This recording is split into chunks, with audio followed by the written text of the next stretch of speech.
Assalamu alaikum YouTube. This is Said Mirza. In today's video, I want to talk about the idea of shirk in the Quran. Now, shirk, which is variously translated as ascribing a partnership to God, setting up partners with God, and ideas along these lines, is a fundamental sin and a most heinous sin in the Quran.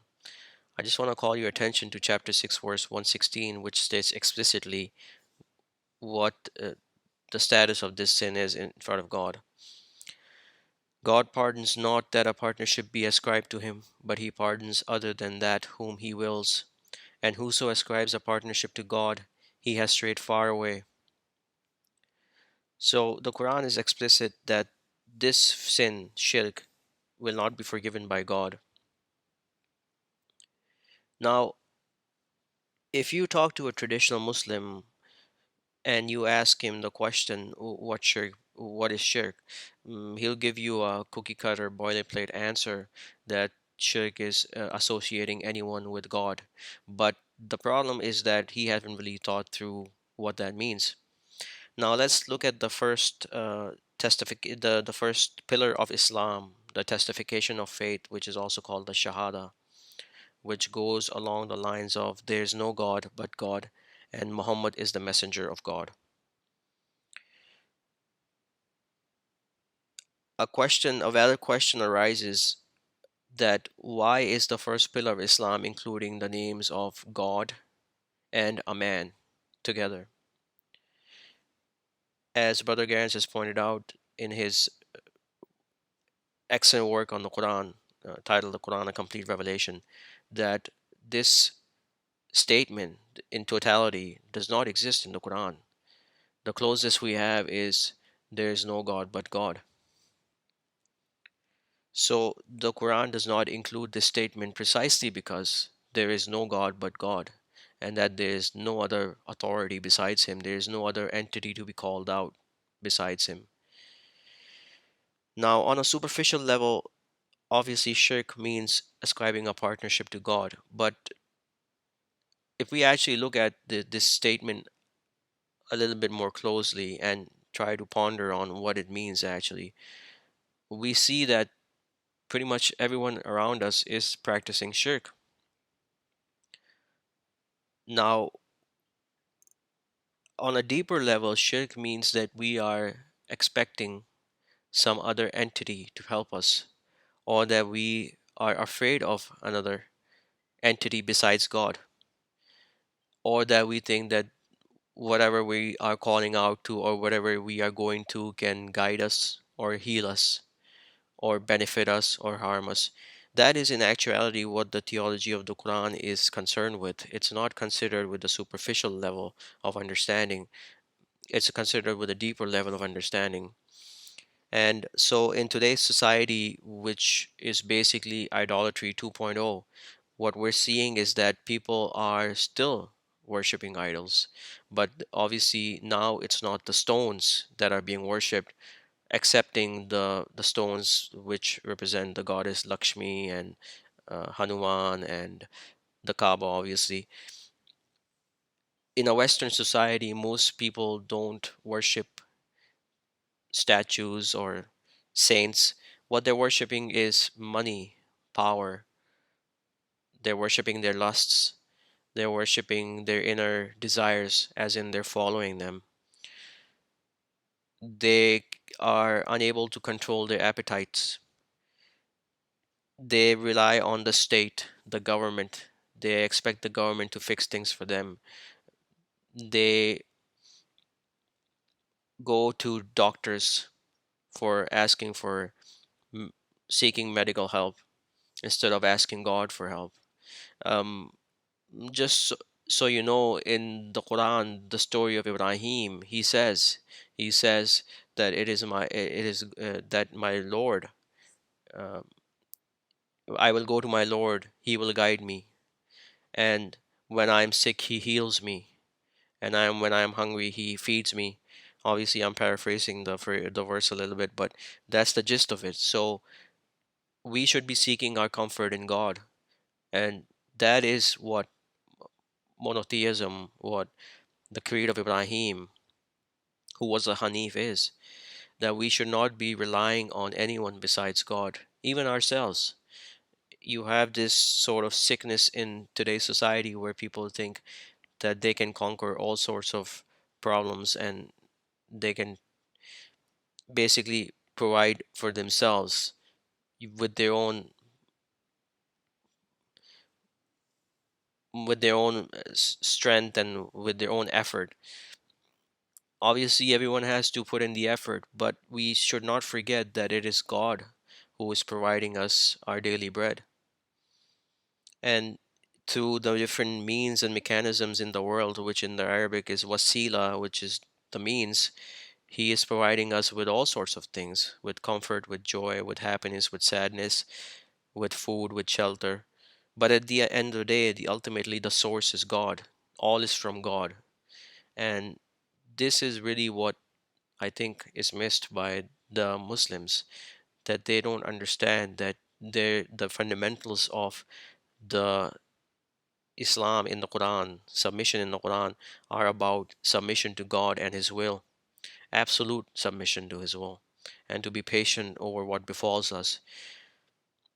Now, in the reading of the Quran, I saw something very interesting, and I have read that passage many times before, but I didn't really quite understand the implications of it until today. So, today I wanted to share with you a passage in the Quran, actually, two passages in the Quran that talk about the same topic about partnership to God, about shirk, and hopefully these will illuminate for you what this concept is about. And it's not just a superficial sort of thing where we just say there is no God but God, and then we continue on with our business of seeking help and from men, from governments, from doctors, from scientists, from lawyers, from teachers, from imams, from sheikhs, from muftis. No, this is a much more deeper change that's required in our condition, and that we should be relying absolutely on God.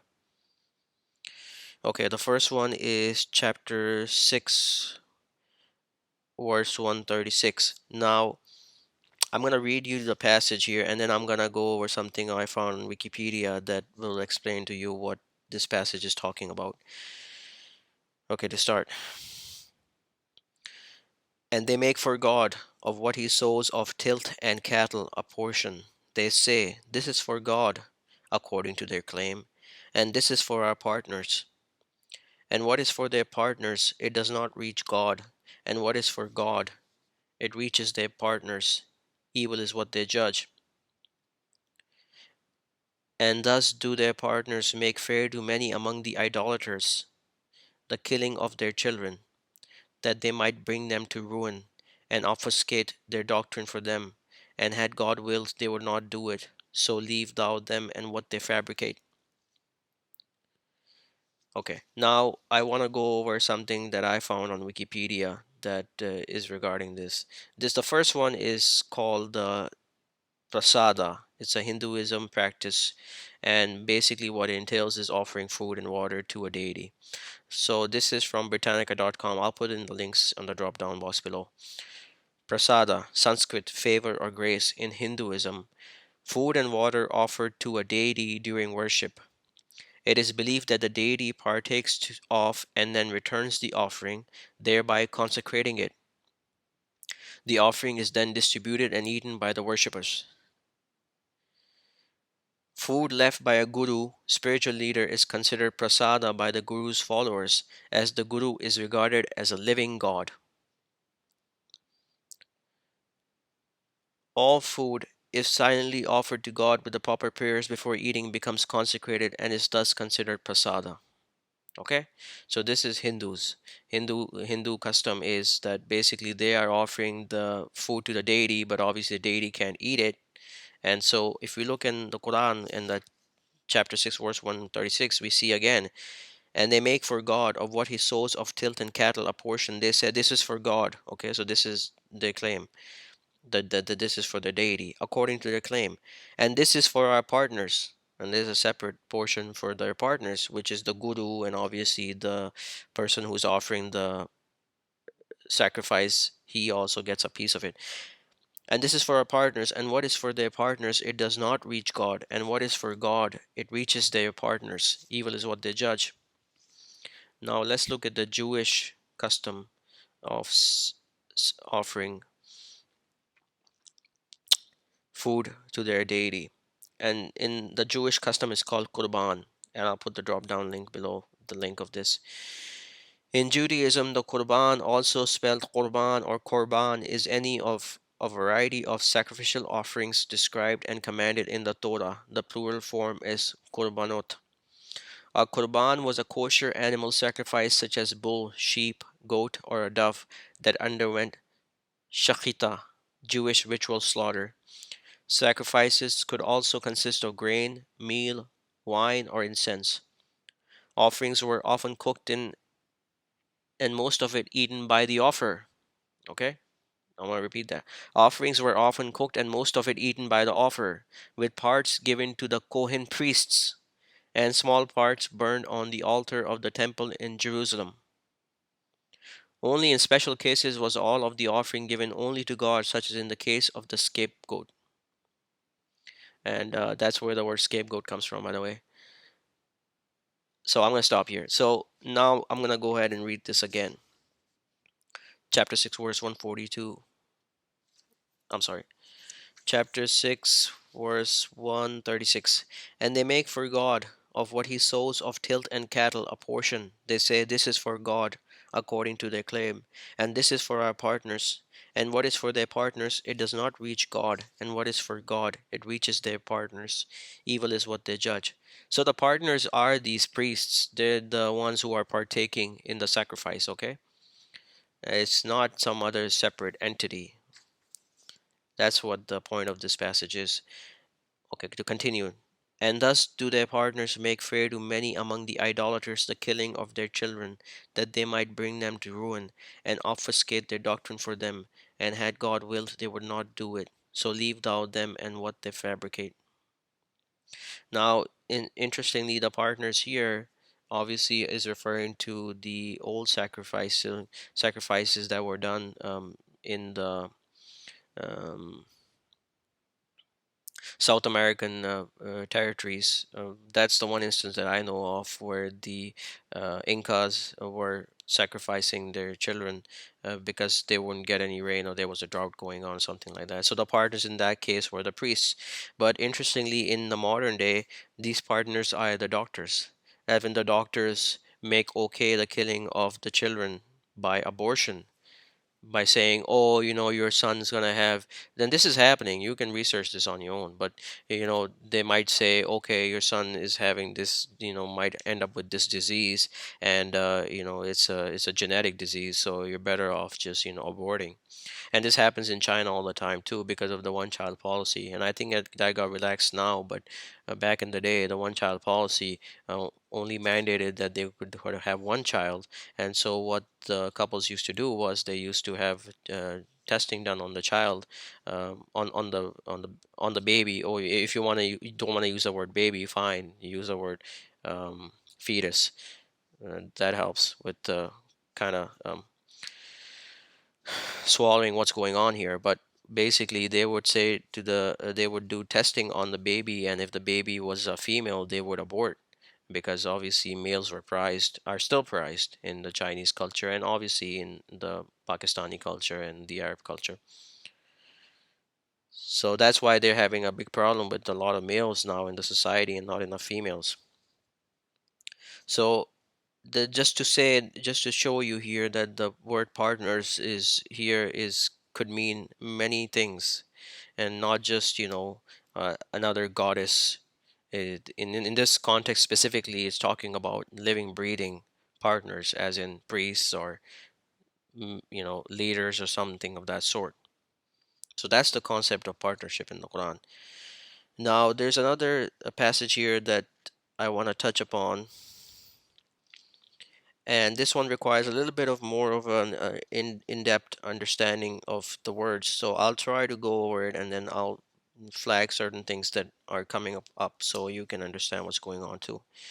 This is chapter 18, verse 32. And present thou to them an example. Two men, we made for one of them two gardens of grapes, and surrounded both with date palms, and placed between them a crop. Both gardens produced their fruit, and were wronged there nothing thereof. And we caused to flow in the midst of them a river. So there's two men, and one of them is been blessed by God, and he has gardens and grapes and date palms and crops. So obviously he thinks he's special. Mm. So he says, to continue, and one had fruit, and said to his companion when he talked with him, I am greater than thee in wealth, and am mightier in men. So that's what he was boasting here, saying, I'm better than you. I have wealth and I have men, as in, probably progeny. Now, what's interesting is here that the word is فَقَالَ لِصَاحِبِهِ وَهُوَ يُحَاوِرُهُ. Okay? So when he said to his companion when he was talking to him, okay? Now this scene is still going on. They're still talking, but now there's a shift in the perspective. Because now what happens is that he enters his garden, okay? But they're still talking, okay? So I can assume what's happening is that they're both walking and they enter the garden, his garden. To continue, and he entered his garden while he was wronging his soul, saying, I think not that this will ever perish, and I think not that the hour will take place. And if I am brought back to my Lord, I will find better than this as a place of return.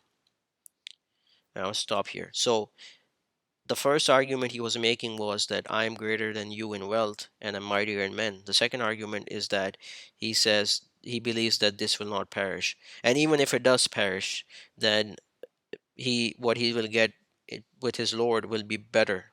So because he thinks he's special, he's chosen or something. Okay. Now this is an interesting way that the Quran works sometimes is that because of the reasons of trying to make things compact, it sometimes saves space by shifting to the second argument and then going and answering the first argument. And I'll show you how this happens in the beginning of the surah as well. But anyway, to continue. So the two arguments he's making is that, I'm greater than thee in wealth and I'm mightier in men. And the second argument is, I think not that this will ever perish, and I think not that the hour will take place. And if I am brought back to my Lord, I will find better than this as a place of return. So his companion addresses his second argument first, okay? The latter argument first. He says, to continue. His companion said while conversing with him, Deniest thou him who created thee from dust, then from a drop of fluid, then fashioned thee a man? But as for me, he is Lord. He is God, my Lord, and I ascribe not a partnership with my Lord to anyone. Okay, so this is what his partner is saying. His partner, sorry, companion. His companion is saying that you are denying God who created you from nothing, basically. But for me, I take my Lord as my God, and I ascribe not a partnership with my Lord to anyone. But if you look at the arguments before, this guy, this guy who thinks he's so special, he never said that there's anyone with God. He never said that there is any partnership with God. But what he did say was, I am greater than you in wealth and mightier in men. Basically, that I have the resources. So what he's doing is he's saying that I have my resources to rely upon. You have nothing. So this is the point where he's committing shirk. Now moving forward, we have in verse 39. And oh, that when thou wast entering the garden, thou hadst but said, that which God has willed, there is no strength save in God. If thou see me less than thee in wealth and children, it may be that my Lord will give me better than thy garden, and will send upon thine a calamity from the sky, so that it becomes miry ground, or its water becomes sunken, so that thou canst not find it. And encompassed were his fruits, and he began to wring his hands for all that he had spent therein, but it was desolate. And he said, Would that I had not ascribed a partnership with my Lord to anyone. And he had no band to help him besides God, and he could not help himself.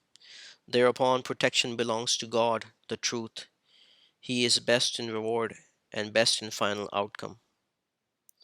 Now, see, this is what I'm saying here, that the partnership to God was him relying upon his resources, thinking that because he has wealth and he has men, he is, he's safe. And in down the line, his companion says that you, I do not ascribe a partnership to anyone besides God. And also, if you see me less in wealth and children, basically that you think that these can help you, it may be that my Lord will give me better than than your garden. It may be because God is the one who, there is no strength save in God. Now going forward, the person, the evildoer, the one who committed shirk, he says, would that I had not ascribed a partnership with my Lord to anyone. So he regrets that he committed shirk. He understands what happened. He understood that because he became so boastful, boasting, and he thought this was all because of him, because he spent all this money and to develop these fields, and everything was desolate now. So he understood that he had ascribed a partnership to God, because God can make anything happen. Doesn't make any difference how much money you save up in your bank account, or what health insurance you have, or how educated you are and how professional you are, and all this nonsense that day in and day out we're bombarded with. That if you're successful in this worldly life, you're successful, then no harm can touch you. Uh, this passage here just obliterates that whole viewpoint, because it doesn't matter what you have. Everything can be taken away, and you can be reduced to nothing, because again, there is no strength save in God. Okay? Now, just to finish this up, he says at the end, uh, would that I had not ascribed a partnership with my Lord to anyone. And God says, and he had no band to help him besides God, and he could not help himself. So again, see, it was not on his, based on his efforts. He couldn't even help himself. Thereupon protection belongs to God, the truth. He is best in reward and best in final outcome. So that should give you some food for thought. Um, that just because we are not ascribing a partnership to God, as in we're not calling out to anyone besides God, and doesn't mean that that's the end of the story. This topic is a little bit more. It requires a deeper level of understanding. So that's pretty much it. I do hope that this gives you something to think about. Um, as for me, whenever I read the Quran and I read these verses, then for me, I understand that the only helper, our only ally is God, and He's the one who guides and He's the one who misguides. And it's ultimately up to Him. So all we can do is try to follow His commandments and be humble and remember Him and keep asking for His forgiveness, and keep and always hope for His providence, for His bounty, for His mercy, because that's all we can do. And no mullah, no priest, no imam, no doctor, no scientist can help us. We cannot even help ourselves. It is only God who can help us, and we should be relying on Him exclusively. And that's it for now. Inshallah, until the next time, peace be upon you.